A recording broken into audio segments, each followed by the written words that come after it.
ibang balita, ang House Committee on Human Rights mag-iimbestiga na rin sa Oplan Tokhang ng Administrasyong Duterte.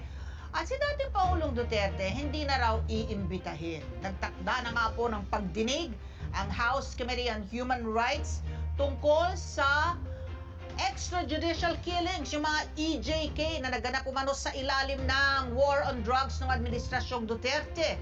Sisimulan po ito sa May 22 o kaya ay 2 araw ito bago matapos ang second regular session ng 19th Congress. Ang kay Committee Chairperson Manila Representative Bienvenido Benny Abante Jr., iimbitahan sa pagdinig ang mga dating opisyal ng nakaraang administrasyon.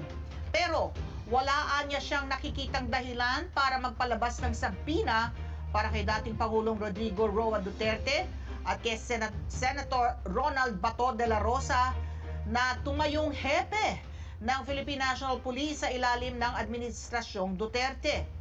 Parliamentary courtesy ang dahilan na kanyang binigay, no? Malabo rin naman anyang dumalawang dalawa kahit na imbitahan pa sila. Aalamin ng mga mambabatas kung nagkaroon nga ba ng paglabag sa karapatang pantao ng mga biktima ng Oplan Tokhang ng nakaraang administrasyon. Narito po ang bahagi ng pahayag ni Manila Representative Benny Abante.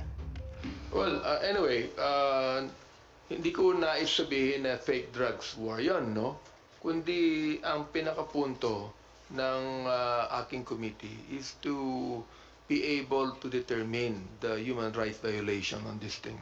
For example, like kahit yan, for example, mga drug pushers yan, no? Bakit hindi yan dumaan sa legal processes? Bakit hindi dumaan sa due process?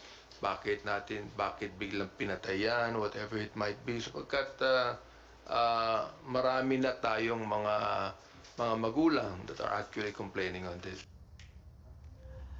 Tinig po ni Representative Benny Abante. Nilinaw din po ni Abante na gagawin nilang investigasyon base sa mga resolusyong inihain ng Makabayan Bloc.